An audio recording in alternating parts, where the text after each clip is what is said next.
The desert sun painted the Arizona sky in shades of red and gold the evening the Carter family was last seen. David and Linda Carter, along with their two children, 9-year-old Ethan and 12-year-old Sarah, had been traveling through the Southwest for weeks, documenting their road trip with photos and videos they sent back to relatives in Colorado. Their final destination was a small indigenous reservation in northern Arizona, known for its rugged beauty and the river that cut through the canyon like a scar of silver. For generations, the community there had lived quietly, far from highways and cities, preserving traditions and stories tied to the land. To the Carters, it was meant to be a cultural stop, a chance to teach their children about history and to see landscapes rarely touched by outsiders. But in less than 3 days, their names would be etched into one of the most disturbing mysteries Arizona had ever witnessed. Eyewitnesses remember the family's arrival clearly. They drove in with their pale blue minivan late on a Friday afternoon, stopping at a small shop near the reservation entrance. Locals recall Linda chatting warmly, buying bottled water and asking for recommendations on where to walk by the river. Ethan was excited, tugging at his father's arm and pointing at the canyon cliffs, while Sarah carried a small journal, sketching the shapes of the desert hills. They were smiling, relaxed, tourists like so many others. That night, they shared a meal with members of the community. A family was hosting them, offering grilled fish from the river and corn roasted over open flames. The Carters laughed, exchanged stories, and took photographs by lantern light. Nothing seemed unusual. Nothing suggested the tragedy about to unfold, but sometime after the meal, the Carters decided to take a short walk along the river's edge before returning to their host's home.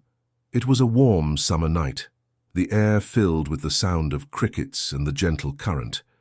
Several villagers saw them heading toward the trail, their flashlight beams bobbing in the darkness. It was the last confirmed sighting of the family alive. When morning came, the Carters were nowhere to be found. Their hosts assumed they had risen early to continue their journey, but the minivan still sat parked outside, keys and luggage inside. Hours passed, unease spreading like wildfire. By midday, search parties formed, combing the trail by the river, calling their names into the heat. What they found instead were faint impressions in the dirt, footprints scattered along the sandy bank, fading into grass, flattened as if something heavy had passed through. No clothes, no belongings, no signs of struggle, only disturbed earth leading back toward the water.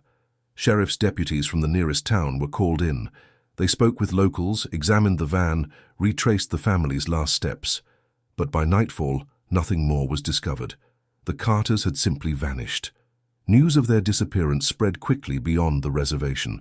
Reporters swarmed the area, cameras capturing anxious faces and the growing presence of police. The story resonated with parents across the country, an entire family gone without explanation in less than a day. Rumors began almost immediately. Some whispered of human trafficking, others of a violent crime hidden by the desert's silence. Yet among the locals, older voices repeated another possibility, one outsiders dismissed as folklore. They spoke of something that had lived in the river for generations, a predator beyond imagination. A serpent so large its movements reshaped the banks, its body camouflaged beneath reeds and shadows. To the Carters, the river had been a place of beauty. To the community, it had always been a place of fear. And on the third day, that fear would take form in a discovery no one could explain away. The official search began at dawn on the second day. Volunteers from the reservation joined deputies, forming long lines across the scrubland and riverbanks, their voices carrying through the canyon as they called the Carters' names.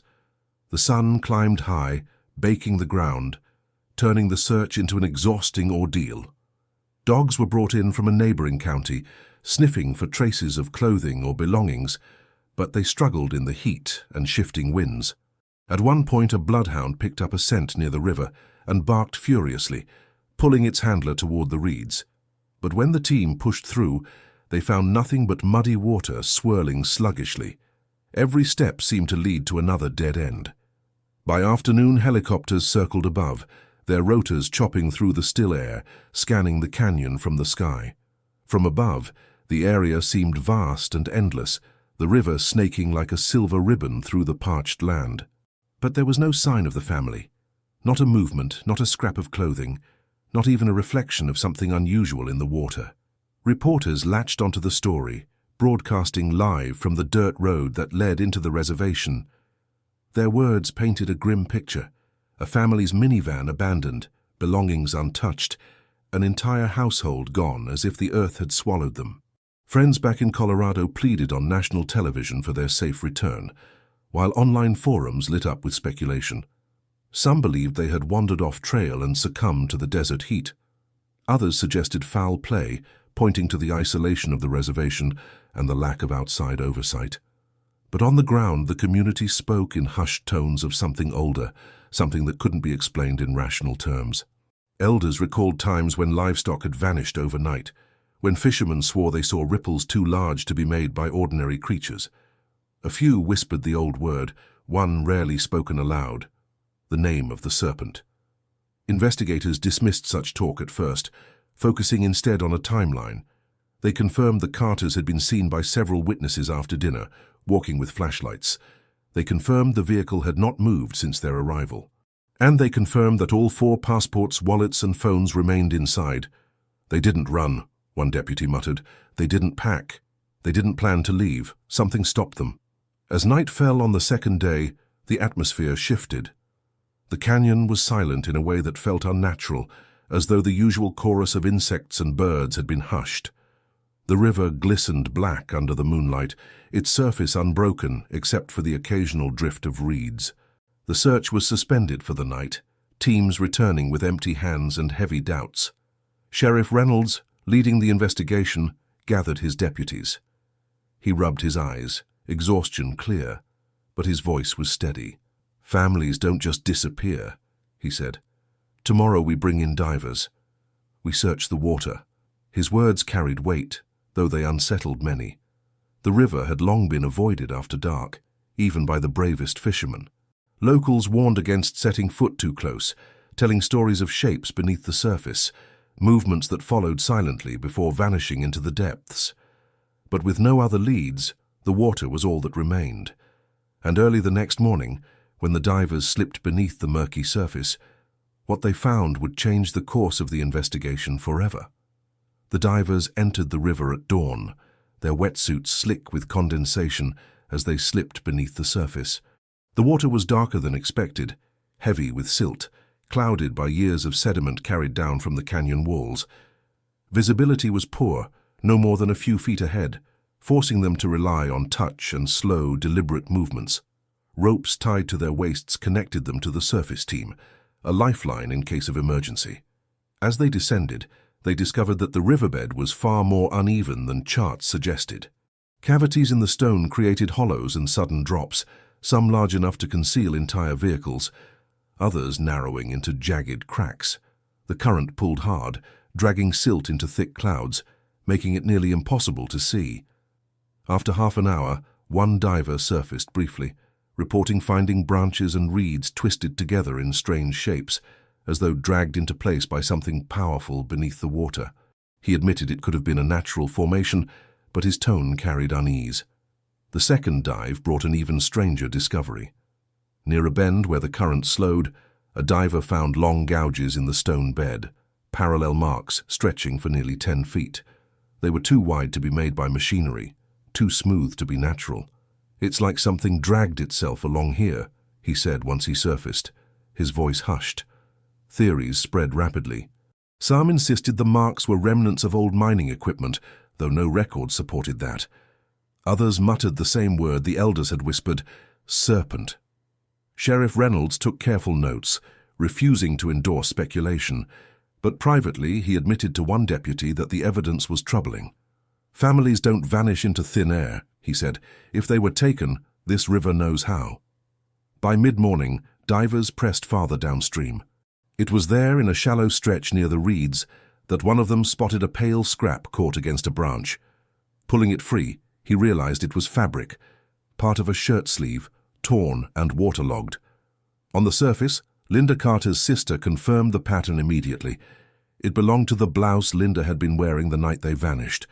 For the first time, the investigation had tangible evidence linking the family to the river. The find brought little comfort. If anything, it deepened the sense of dread. Search teams widened their efforts, combing both banks. Helicopters swept overhead. Locals gathered in silence, watching as the story grew darker. That afternoon, while reporters crowded the canyon rim, a deputy on patrol made a discovery that silenced even the skeptics. Following a trail of flattened grass near the water's edge, he stumbled upon a massive track pressed deep into the mud. It was elongated, sinuous, unlike any footprint or vehicle mark he had ever seen. The impression stretched for nearly 6 feet before vanishing into the reeds. Photographs were taken, measurements logged, but no one could identify the source. "It's not a gator, not out here," one wildlife officer said. "Not a fish, not machinery. Something alive made this." The deputy stared at the mark, his skin pale, his voice low. "And it was big. Bigger than we've ever seen." That night, as darkness fell, the community gathered again, whispering old stories by firelight. The elders spoke more openly now, telling of nights long ago when the river seemed to rise, when animals went missing, when hunters swore they saw coils slip through the water. The younger generation laughed nervously, but fear lingered in their eyes.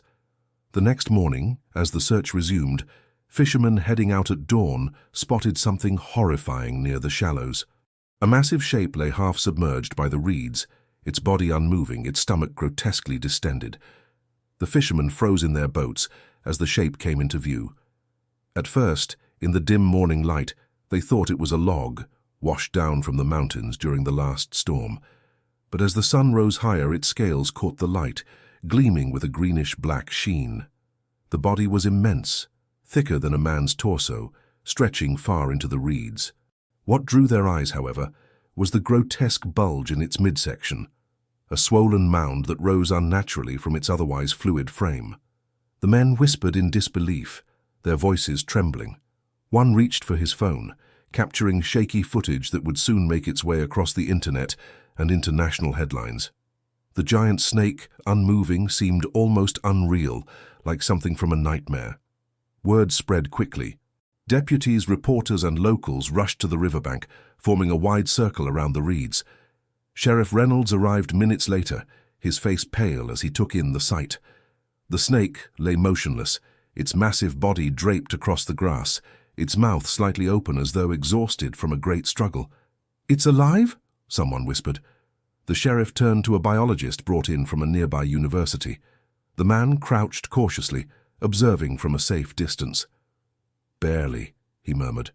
"It's still breathing, but something's inside it." The crowd's collective gaze returned to the bulge, a distension so large it looked unnatural. Speculation erupted instantly. Could it be the Carters? Could all 4 have been swallowed whole? Or was this merely a grotesque coincidence, the snake feeding on a large deer or wild hog?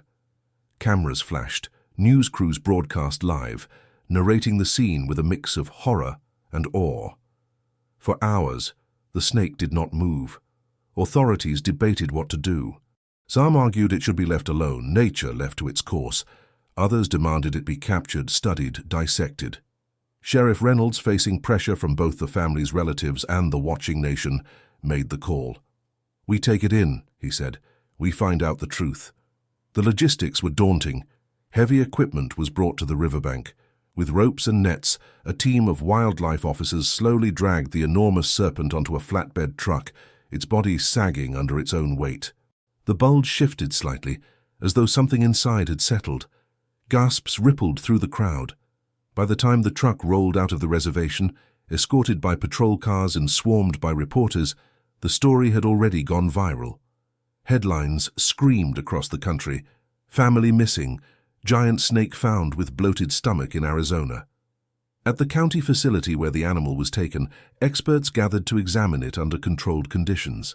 The snake was measured at over 24 feet long, its species confirmed as an anaconda, an impossibility since such snakes were native to South America, not Arizona. How it had come to be there was a mystery in itself. But the greater question loomed heavy in the sterile room. What lay inside it? Veterinarians monitored the snake's breathing, noting its sluggish movements and shallow respiration. One pressed his stethoscope against the bulge, his expression tightening. "There's something in there," he said softly. Something large. The decision was made to perform a necropsy. As the team prepared their instruments, silence gripped the room. Reporters and deputies waited just outside the viewing window, their faces drawn tight with anticipation. The scalpel hovered above the glistening scales. Sheriff Reynolds stood at the glass, his jaw clenched, his heart pounding.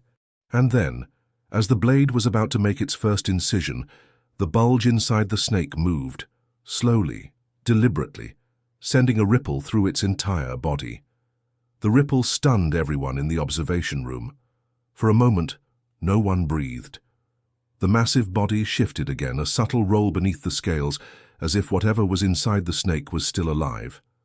Gasps filled the air, and one of the veterinarians dropped his instrument in shock. Sheriff Reynolds raised a hand, stopping the incision. "Wait," he ordered. "Is there a chance?" The question hung heavy, unfinished. Could it be possible that someone inside had survived? The notion defied logic, yet the evidence of movement could not be ignored. Cameras from news outlets pressed against the viewing glass, recording every second, while technicians adjusted monitors to check for vital signs. Using ultrasound equipment, the veterinarians scanned the bloated section. The grainy image flickered onto the screen, showing dense mass and shapes unrecognizable at first glance. The room fell silent as the outline of a shoe appeared clearly, then what looked like fabric folds. A hush of horror spread through the team. They were no longer debating animals versus humans. It was undeniable now there were human remains inside. Sheriff Reynolds ordered the necropsy to continue, but with the utmost care. As the first incision was made, the snake shuddered violently, its body thrashing weakly against restraints. It released a low hiss, its mouth opening wide, rows of teeth flashing before snapping shut again. Officers rushed forward to secure the animal as the bulge quivered. The scalpel dug deeper, and a foul odor filled the room, a stench of decay mixed with something chemical. Slowly the cut widened, and gloved hands reached inside. The first object pulled free was a child's sneaker, sodden and stained. Next came a fragment of floral fabric, recognized instantly by Linda's relatives as part of the blouse she had worn. The atmosphere collapsed into grief and revulsion. Reporters outside scrambled to relay the news, families' belongings found inside giant snake. But the discovery was far from over. As the team continued, they retrieved bone fragments, strands of hair, and a rusted wristwatch that had stopped at 3:11. It belonged to David Carter. Tears streaked Linda's sister's face as she clutched the glass, whispering prayers. The room grew unbearably heavy, the weight of certainty pressing on every chest.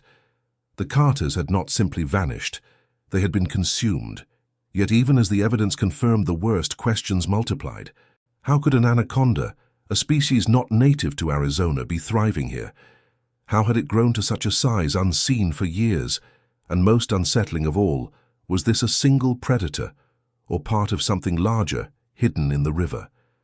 As the remains were catalogued, one of the biologists made a chilling observation. "This snake hasn't fed on just one occasion," he said quietly, pointing to scars along its belly. "It's eaten multiple times, large meals. This isn't the first." The implications were horrifying. If the Carters were victims, were there others? Missing hikers, vanished livestock, unexplained disappearances. Had they all ended in the same grotesque fate? Sheriff Reynolds's face hardened. "We need to know what else is out there," he said. But before the team could begin further examinations, one of the deputies burst into the room, pale and breathless. He had just come from the riverbank. Another massive shape had been spotted in the reeds, moving slowly through the water. The deputy's words sent a chill through the room. Another shape? Sheriff Reynolds wasted no time. He ordered a team back to the riverbank, accompanied by armed officers and wildlife specialists. Reporters followed at a distance, cameras rolling as the convoy of trucks rumbled back toward the reservation. The community, already shaken by the discovery inside the first snake, gathered nervously near the water's edge. Whispers filled the air, old stories resurfacing with new urgency. Elders recalled warnings that the river was home to not one serpent, but many, each more ancient and dangerous than the last. As the team approached the reeds, silence fell. The water shifted, sending ripples across the surface. For a tense moment, Nothing appeared. Then from beneath the murky depths, a massive coil broke the surface. Gasps erupted as the dark, glistening body slid lazily through the shallows. This one was even larger than the first, its girth monstrous, its length impossible to measure as it wound in and out of the water. Cameras zoomed in, capturing every terrifying detail. Sheriff Reynolds raised a hand, signaling his officers to hold fire. "Don't provoke it," he warned. The snake's head rose slowly above the water, eyes glinting like wet stones. It lingered for several seconds, watching the humans lined along the bank. Then, with shocking speed, it dove back under, sending waves crashing against the reeds. The surface boiled with movement before settling into stillness once again. Panic spread among the onlookers. Some screamed for the sheriff to evacuate the area. Others pressed forward, desperate for proof of what they had seen. Reynolds turned to the biologist beside him. The man shook his head in disbelief. "To this size, it's impossible. They shouldn't even be here." Yet there they were, living nightmares swimming in the desert river. The team began scouring the area for signs of more. Within an hour they found disturbing evidence: crushed reeds in wide paths, mud churned as though massive bodies had slid through, and bones scattered in shallow water. Some were animal, but others were harder to identify. Bags were collected, samples tagged, but no clear answers emerged. Meanwhile, tension inside the community grew. Parents kept children indoors, and fishermen refused to enter the water. Journalists pressed for statements, but Reynolds stayed firm. "We confirm the presence of more than one oversized snake. The investigation is ongoing." Privately, he confided to his deputy that he feared the river might be a breeding ground. The idea was almost unthinkable. An invasive predator reproducing in secret for years. If true, it meant the Carters were not the first victims and would not be the last. That night, floodlights were erected along the riverbank. Armed officers patrolled in shifts, their eyes scanning the dark surface. Hours passed in silence until, just after midnight, one of the lights flickered. Deputies rushed to fix it, and in that brief moment of shadow, a scream tore through the night. An officer on patrol had been pulled toward the water, his rifle clattering to the ground. By the time others reached him, only his hat remained on the grass. The river rippled once more, swallowing every trace. Chaos erupted along the riverbank as officers scrambled with flashlights, shouting the missing deputy's name into the darkness.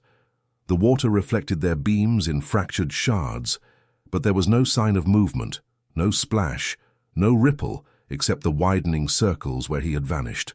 Sheriff Reynolds's voice cut through the panic. "Hold your fire, stay sharp." The last thing he wanted was bullets raining blindly into the river, risking more lives. Divers were called immediately, though few volunteered to enter the water so soon after what had just happened. Still, 2 men suited up, clipped to safety lines, and lowered themselves into the current. Their descent was tense, each sweep of their beams illuminating only drifting plants and shifting silt. Minutes stretched into eternity. When they resurfaced, they shook their heads grimly. "No body," one said, his voice hollow. "But we found something else." In their hands they carried a torn fragment of uniform fabric, waterlogged and shredded along the edges as though by crushing force. The deputy's name tag clung loosely to the scrap. The discovery silenced the gathered crowd. What had once been whispered folklore now stood undeniable. The river was hunting. By dawn, news of the attack spread nationwide. Major outlets camped outside the reservation, headlines screaming of monster serpents in Arizona. Experts were flown in, herpetologists, ecologists, and even federal agents specializing in invasive species. Their early assessments only deepened the mystery. How had anacondas native to South America appeared in this remote canyon? Had they been smuggled decades ago, released into the wild where they bred unseen? Or was this something older, something that had existed here long before records were kept? While debate raged, the community withdrew into silence. Elders spoke little, though their faces betrayed sorrowful recognition. Some admitted to knowing of the river watchers, creatures said to claim those who wandered too close at night. Few had believed the stories would ever reach outsiders, let alone be broadcast to the nation. Meanwhile, the Carters' relatives arrived, demanding answers. Linda's sister stood before cameras, clutching her niece's favorite bracelet retrieved from the first necropsy. "My family didn't deserve this," she cried. "We came here for culture, for beauty, not to be eaten alive." Her words stirred outrage across the country.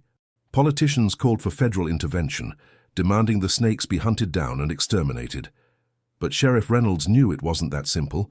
These creatures were too large, too cunning, and the river too vast to guarantee safety. That night, under heavy pressure, Reynolds authorized a full-scale sweep. Boats fitted with spotlights and armed officers patrolled the river, their engines churning the dark water. For hours, nothing stirred. Then, just before 3 a.m., one spotlight caught a glint of scales breaking the surface. A coil thicker than a tree trunk rose slowly, followed by another. Officers raised rifles, fingers trembling on triggers. But before they could fire, the water exploded. A massive serpent surged upward, jaws wide, striking at the boat itself. Men screamed as the vessel rocked violently, nearly capsizing. Gunfire erupted, echoing through the canyon. The creature recoiled, thrashing with such force that waves slammed against the bank. Another serpent surfaced nearby, circling with calculated patience. The patrol was surrounded. As chaos reigned, one floodlight swept across the bank. For a brief, impossible moment, officers swore they saw figures standing among the reeds, tall, unmoving, human-like shapes watching the battle unfold. Then the light flicked out, and the river consumed the night once more. The attack on the patrol boat left the river in chaos. By morning, battered officers returned to shore with torn gear, cracked hulls, and haunted expressions. 2 men were injured, their legs punctured by teeth that left semicircular wounds unlike anything local medics had ever treated. Sheriff Reynolds faced reporters with trembling hands. "This is no longer a rescue," he admitted grimly. "This is containment." His words echoed across national broadcasts, fueling both fear and fascination. The federal government dispatched a specialized task force, bringing tranquilizers, sonar equipment, and military-grade boats. Helicopters scanned the river, their cameras transmitting live feeds of winding channels and reed beds that could hide predators of unimaginable size. Yet even with all the firepower, the river remained eerily still. Locals warned that daylight rarely revealed the creatures. "They wait for night," one elder said, shaking his head. "Always the night." Investigators reviewed footage from the attack, slowing frames to analyze the serpent's movements. What they found unsettled them further. The snakes did not strike randomly. They seemed coordinated, one drawing attention while the other circled the boat. It was behavior more intelligent than expected, sparking debates among scientists and whispers among deputies that they weren't dealing with mere animals. Meanwhile, searchers scoured the banks for additional evidence of the Carters. Near a shallow bend downstream, a deputy stumbled upon a second grotesque discovery. A trail of crushed reeds leading into the water, and tangled in the mud, a child's backpack. It was Ethan's, faded and torn, but unmistakable. Inside were water-damaged pages from his sketchbook, smeared drawings of waves, coils, and dark shapes looming larger than trees. The images shook the boy's relatives, who wept openly as they confirmed the sketches as his. For investigators, the find was more than tragic. It was terrifying. It suggested the children had seen the serpents before the end. By the third night, the task force staged an ambush, baiting the water with livestock carcasses tied to cables. Officers waited in boats, weapons trained, floodlights ready. Hours passed in tense silence. Then, just after midnight, the water stirred. A massive head broke the surface, followed by endless coils. The serpent lunged at the bait, muscles rippling, scales shining under the harsh beams. Gunfire cracked through the night. The snake thrashed violently, but before it could be subdued, another rose from the depths, then another. In the chaos, floodlights revealed 3 colossal serpents, weaving through the current like living nightmares. The water frothed with their movement, drowning the noise of rifles. The task force struggled to hold their ground, their boats rocking dangerously. Yet amid the frenzy, something unexpected occurred. One serpent paused, its head lifting above the waves, its eyes, golden and unblinking, fixed on the shore. Dozens of onlookers gasped as the creature stared directly at the line of villagers standing silently at the bank. It did not strike. It only watched. Then, as if on cue, all 3 serpents submerged at once, leaving the river eerily calm. Officers shouted, confused, demanding visual contact, but there was nothing. Only ripples fading into silence. Sheriff Reynolds turned toward the villagers, but their faces were unreadable. When pressed, one elder finally spoke. "You came looking for your family," he said softly. "But you've awakened something much older, and now it knows you're here." At that very moment, a deputy monitoring sonar screens called out. Shapes, massive, serpentine, were moving upriver, heading toward the dam that supplied water to towns miles away. The sonar readings spread panic through the command center. Blurry green shapes slid across the monitors, each stretching longer than the patrol boats themselves. At least 3 serpents were moving upriver, their paths converging toward the dam. Sheriff Reynolds understood the stakes immediately. If the creatures reached the dam's base, they could threaten not only the water supply, but also the lives of the communities downstream. Federal agents debated launching explosives, but engineers warned that damaging the structure would cause catastrophic flooding. The only option was interception. Helicopters swept ahead, their searchlights cutting through the canyon darkness. From above, pilots reported seeing vast ripples trailing across the water, evidence of colossal bodies swimming just beneath the surface. Boats moved into position, forming a blockade near the narrowing channel before the dam. The atmosphere was tense, every man gripping his weapon as the current lapped against steel hulls. For long minutes, nothing happened.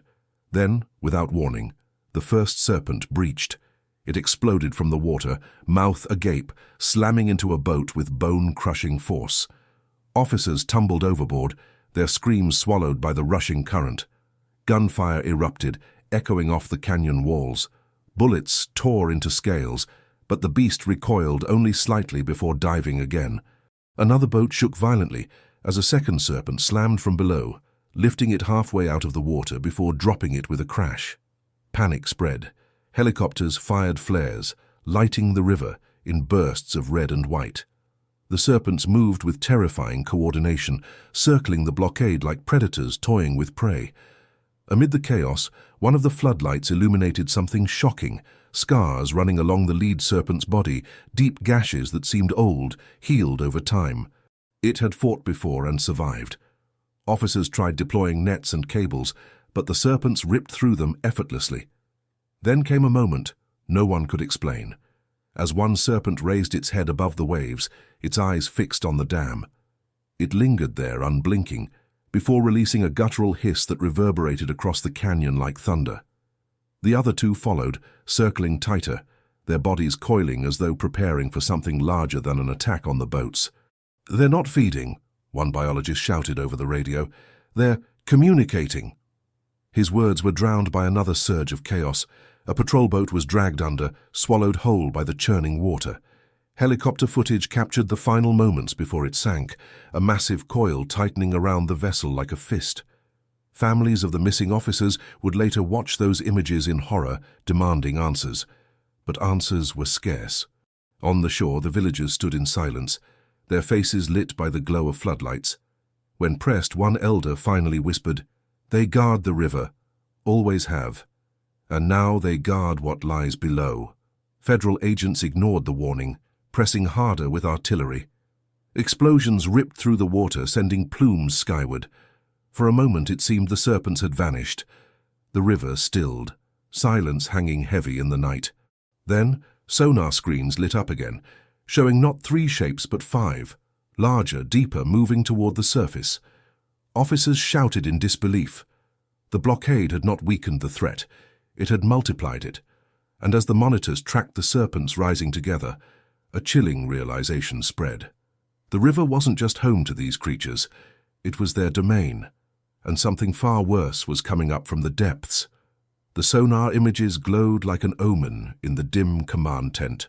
5 distinct shapes now pulsed on the screen, each longer, broader, and deeper than the 3 that had already devastated the blockade. Officers stared in disbelief, their voices overlapping in panic. 5? That's impossible, one said, shaking his head. but the shapes moved steadily toward the surface, synchronized as if driven by a single intent. Helicopter pilots circling overhead confirmed it within minutes. From above, the river bulged, swells rolling outward as enormous bodies stirred beneath. Searchlights swept frantically, catching glimpses of scales flashing silver and green in the dark water. Then the first one rose. A colossal head, larger than any yet seen, breached the surface. Its eyes reflected the lights like lanterns, unblinking, ancient. Gasps echoed across radios as more heads followed, breaking the surface in unison. The river boiled with movement, the serpents circling tightly in a formation that sent shivers down every spine watching. "They're not attacking," a biologist murmured, his voice barely audible. "They're guarding." The creatures held their ground in front of the dam, as though standing sentinel. Federal agents ordered heavy fire, but Sheriff Reynolds hesitated. Something about the serpent's posture was deliberate, purposeful. Still, under pressure, the order was carried out. Spotlights illuminated the river as artillery thundered. Explosions erupted across the water, geysers shooting skyward.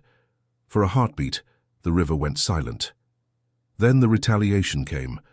One serpent launched upward, striking a helicopter in mid-air. Blades shattered.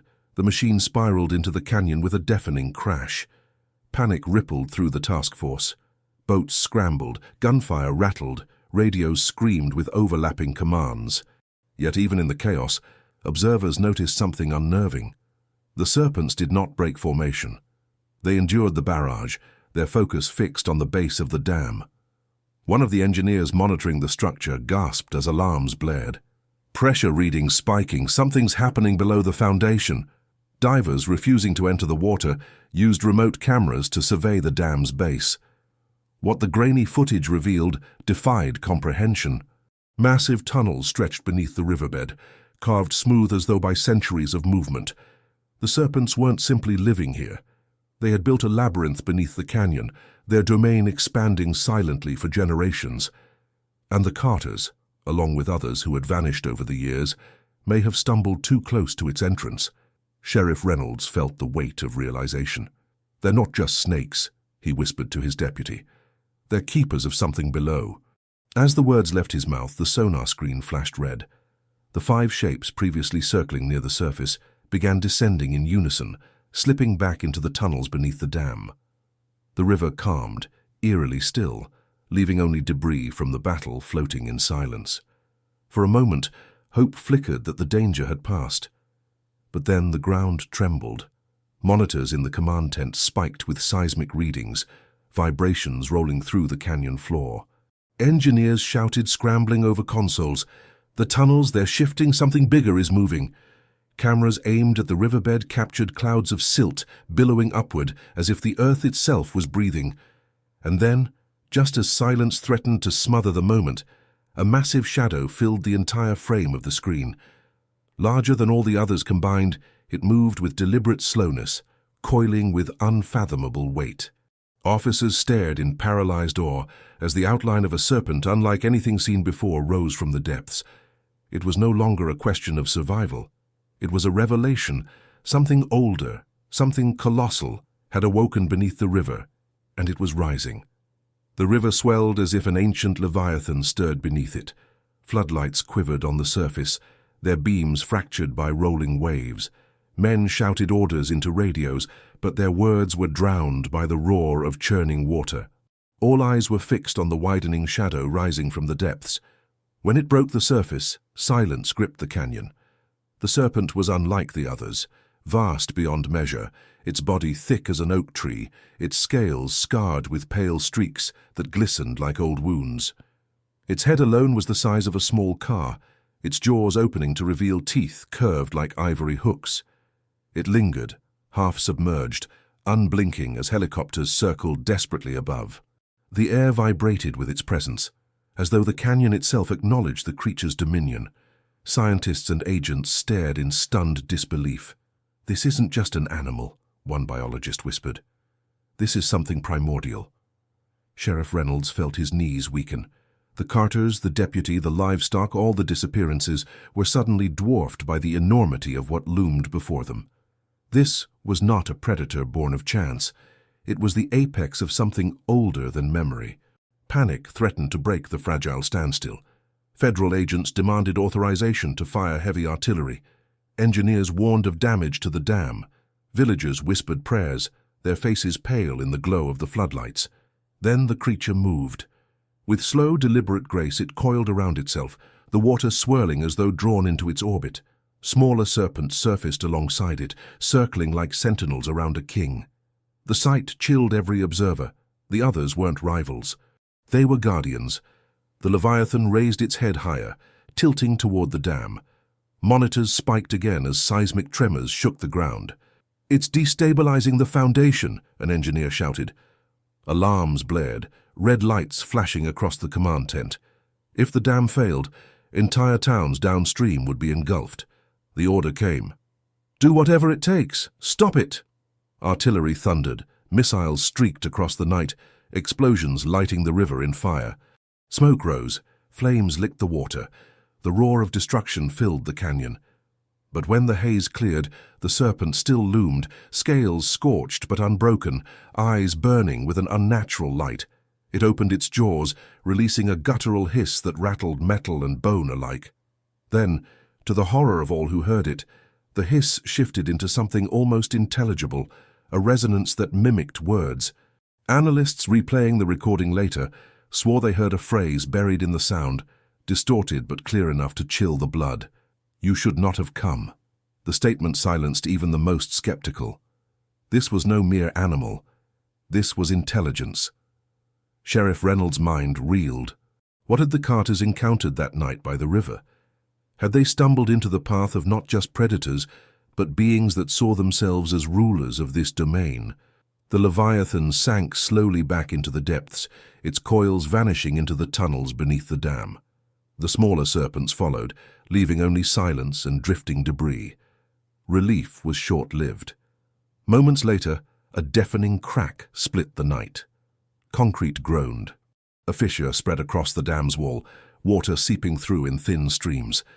Engineers screamed into radios, "It's giving way!" Searchlights swung frantically, but the river below churned violently once more.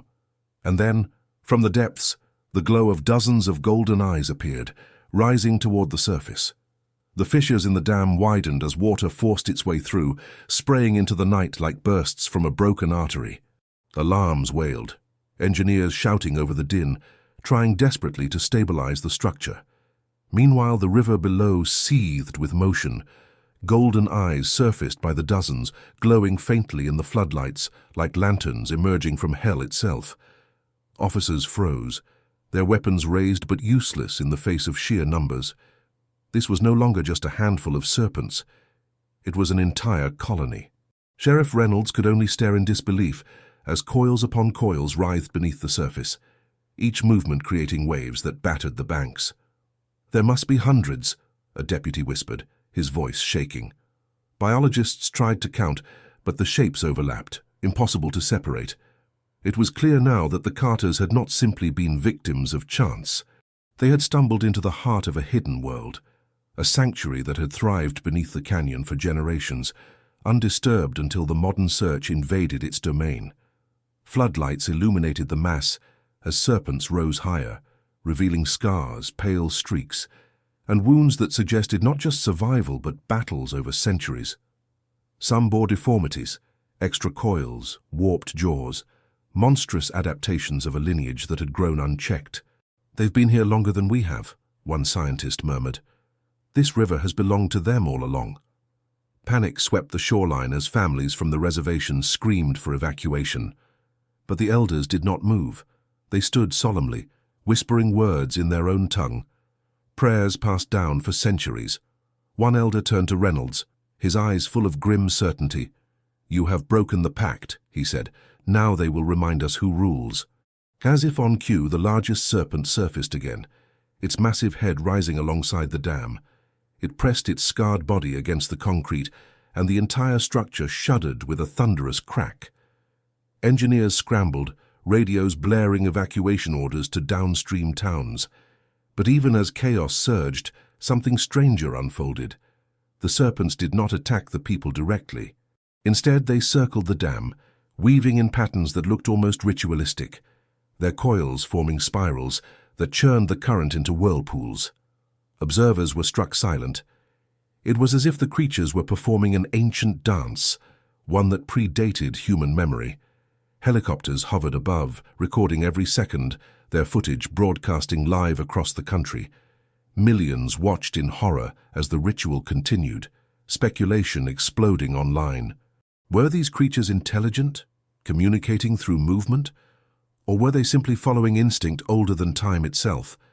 Then came the sound. Low at first, like distant thunder, it grew into a resonance that shook the canyon walls. The serpents were producing it, their bodies vibrating against the water, their combined hiss forming a single unified roar. The dam groaned under the pressure, cracks spreading like spiderwebs. "It's coming down," an engineer shouted. "We can't stop it." But amid the panic, something caught Sheriff Reynolds' eye. For a brief moment, illuminated in a helicopter's beam, a structure was visible beneath the churning water, a massive stone archway embedded in the canyon floor, revealed only as the river swirled violently above it. It looked impossibly old, carved with symbols no one recognized, and as the serpents circled it, guarding it, the truth became undeniable. This was never just about the Carters. The family's disappearance had been the spark that drew attention, but the river had been hiding something far older, far more dangerous all along. And as the stone arch began to glow faintly beneath the surface, it became clear. The serpents were not merely protecting their home, they were guarding a doorway. The stone arch shimmered faintly beneath the roiling water, its surface etched with strange geometric carvings that seemed to pulse with their own light. Helicopter cameras captured the eerie glow, broadcasting it to a stunned national audience. Analysts struggled to interpret what they were seeing. Some called it an ancient ruin revealed by erosion, while others whispered that it was something deliberately hidden, long protected by the serpents. On the riverbank, villagers fell to their knees, murmuring prayers. Their elders had told stories of a doorway beneath the canyon, a threshold never meant to be opened. Few had believed it until now. Sheriff Reynolds stood frozen, torn between disbelief and the undeniable evidence before him. He turned to the biologist at his side, who shook his head in awe. "That's no natural formation," he whispered. "Someone, or something, made that." As if responding to the revelation, the serpents intensified their movements. Their coils struck the water with thunderous force, circling tighter around the glowing arch. The sound of their bodies colliding created vibrations that rattled windows in the command tent miles away. Engineers shouted over radios as pressure readings spiked again. The dam groaned under the strain, chunks of concrete crumbling into the torrent below. "It's not just the dam they're after," one scientist realized. "They're trying to uncover it completely." Panic spread among the task force. Federal agents demanded heavy strikes on the Serpents, but artillery crews hesitated. Every explosion risked shattering the dam, unleashing catastrophic floods on towns downstream. The nation watched in horrified suspense as the government wavered between inaction and destruction. Meanwhile, sonar screens in the command tent revealed more shapes rising from the depths. Dozens more serpents, smaller but still enormous by any measure, joined the spiraling formation. Their bodies moved in perfect synchronization, as if guided by a single will. It was no longer a swarm, but a ritual. The glowing arch brightened with every passing second, light piercing the water in beams that painted the canyon walls. Reporters whispered of ancient guardians, biblical plagues, and unnatural intelligence. Online forums flooded with theories: aliens, secret experiments, the awakening of something not meant for human eyes. Sheriff Reynolds could only watch, his face pale, his knuckles white against the railing. He thought of the Carters, of their final walk by the river. Had they glimpsed the arch before vanishing? Were they taken as a warning or as part of this ritual? As the questions swirled, a new threat emerged. The ground beneath the command post quaked, equipment toppling, monitors crashing to the floor. Engineers screamed as readings spiked off the charts. Seismic activity, massive movement beneath the canyon floor. The arch's glow surged, flooding the water with blinding light. Helicopter pilots reported beams piercing into the sky, visible for miles. For a brief moment, The entire canyon was illuminated as if by daylight, and in that light, something terrifying became visible.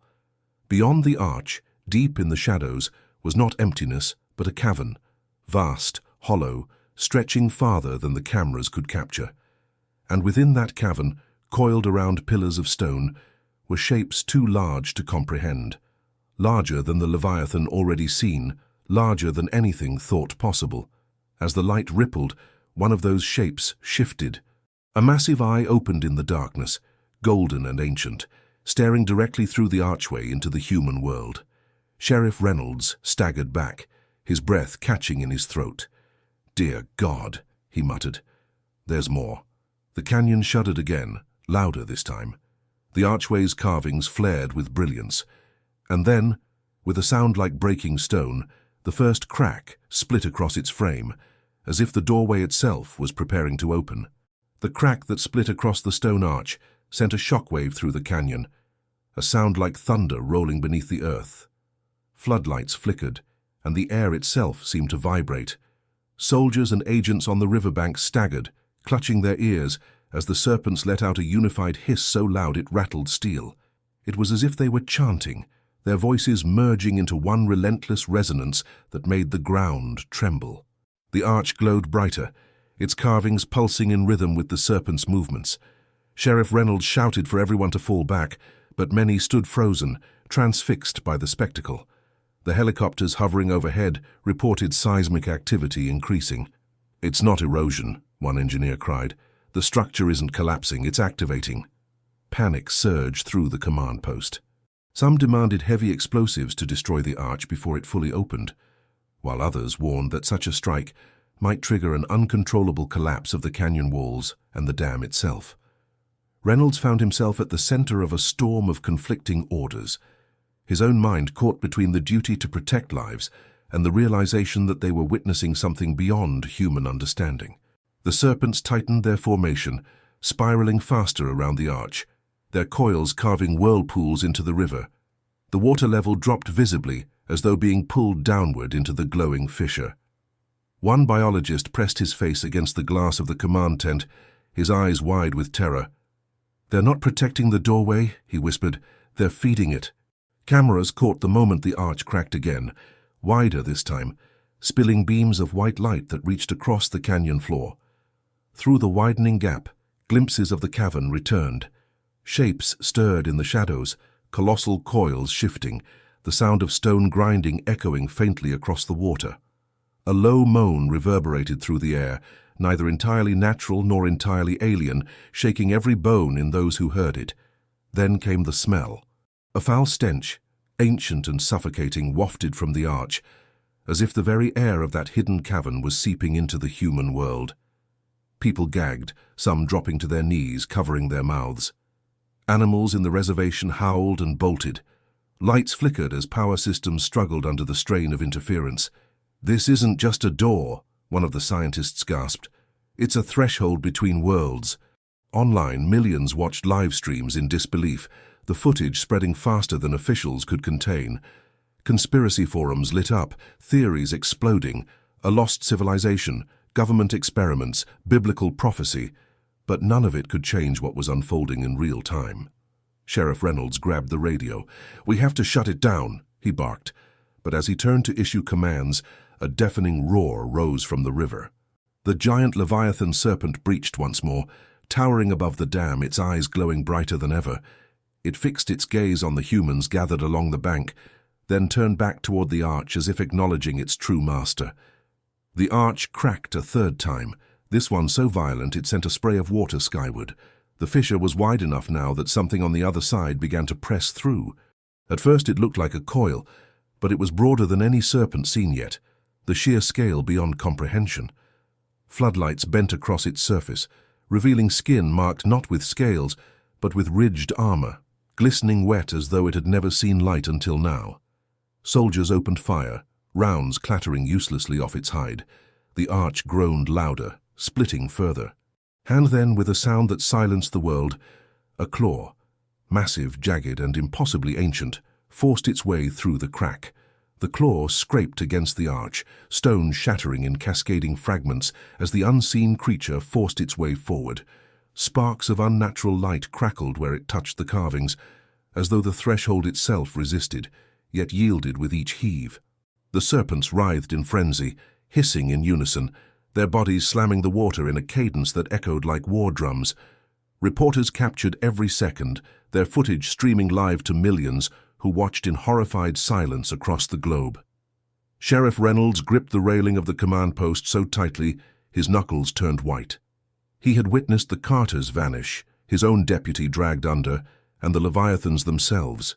But this was beyond anything his mind could reconcile. Engineers screamed as seismic monitors spiked off the charts. The dam groaned like a dying beast, cracks running spiderweb patterns across its surface. Water sprayed in torrents, the roar of pressure deafening. Still, all eyes remained fixed on the arch. With a final heave, the claw withdrew, only for something larger to follow. A massive shape pressed against the crack, armor-like hide shimmering with the same pale glow as the carvings. The air vibrated with a low hum, neither mechanical nor natural, resonating deep in the chest of every human present. "This isn't just a serpent," whispered one scientist, his voice trembling. "This is something else, something older than them." The serpent colony seemed to bow in reverence, circling tighter, coils forming patterns that looked eerily deliberate, as though they were conducting a ritual to aid the creature's emergence. Helicopters swept closer, their spotlights cutting through spray and smoke, revealing more detail of the monstrous form. Beneath the ridged armor, faint scars glowed, arranged like symbols burned into its flesh. Some recognized them as similar to the carvings on the arch itself. The implication was chilling.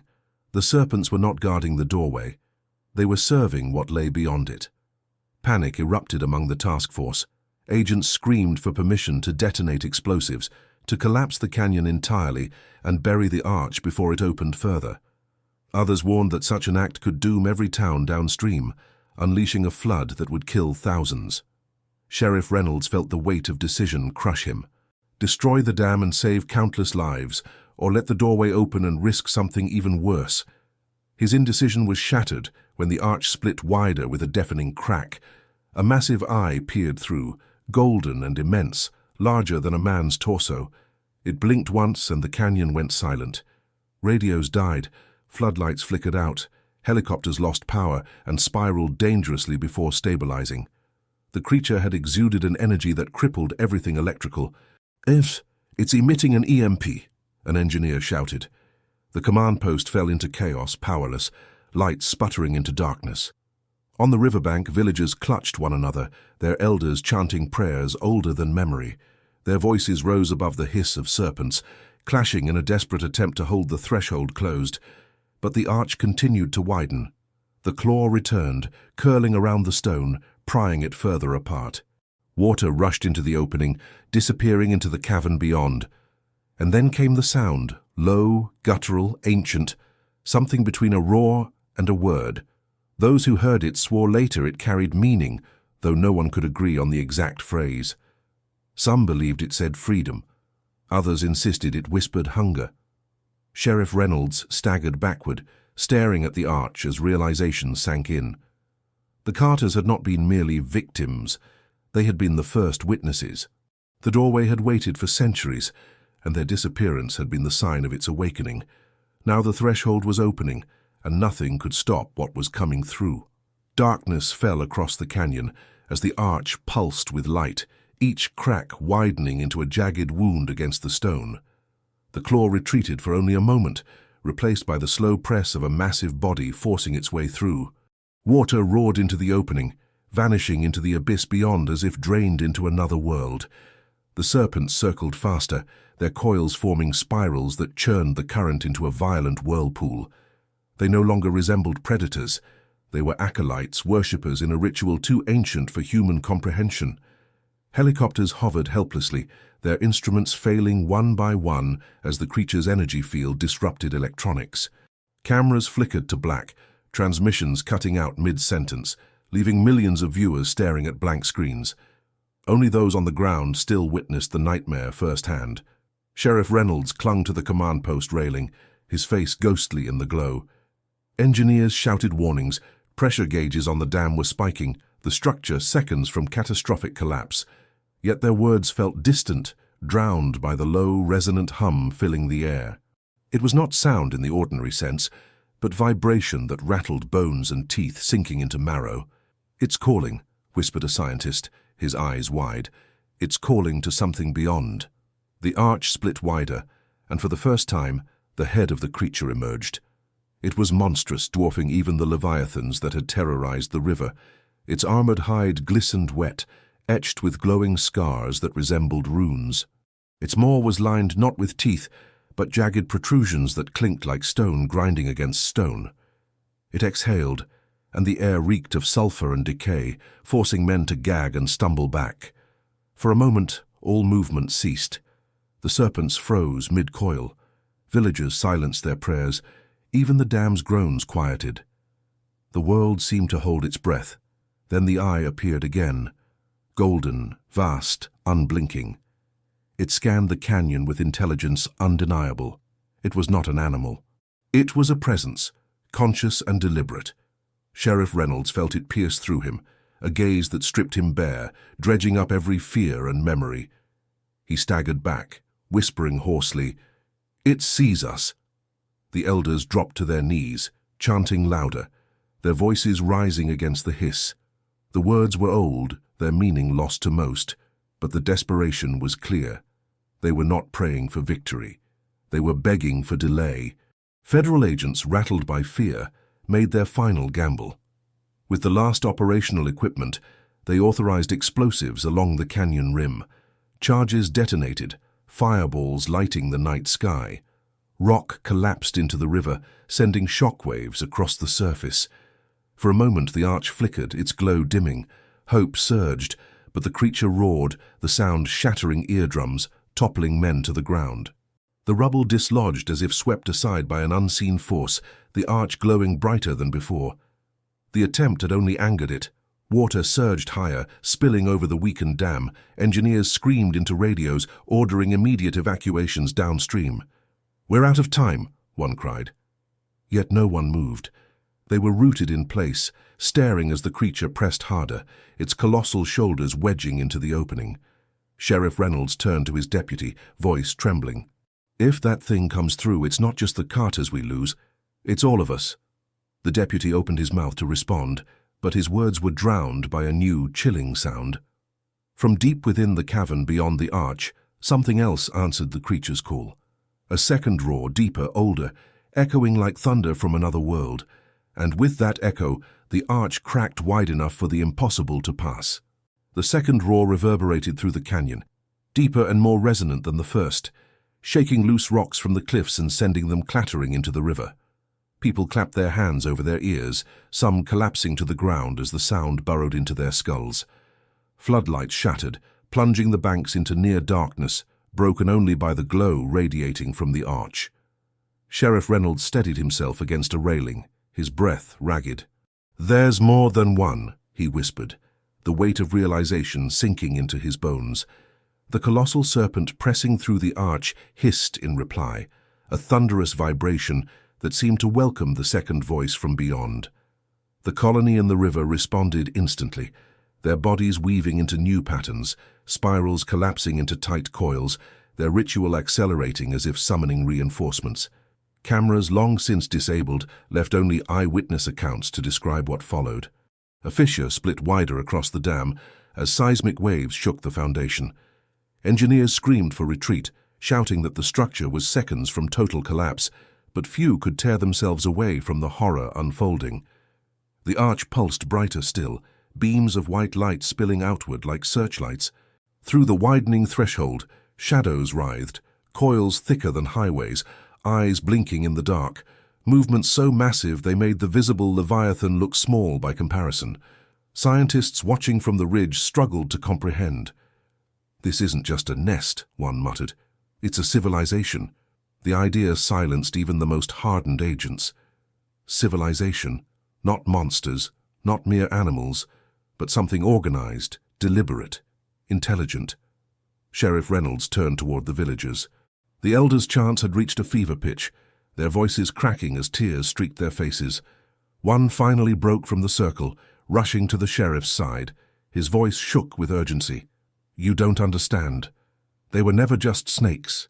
They were chosen to guard it, to keep it sealed." Reynolds grabbed his arm. "Guard what? What's inside?" The elder's eyes brimmed with fear.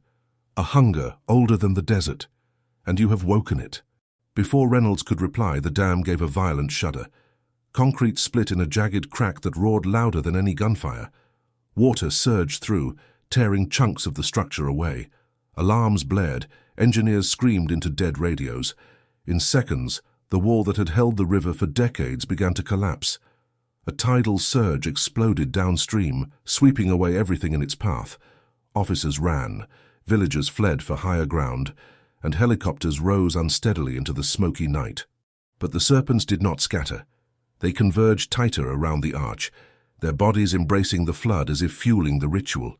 The colossal serpent forced its head farther through, its maw opening to release a roar that blended with the flood's thunder.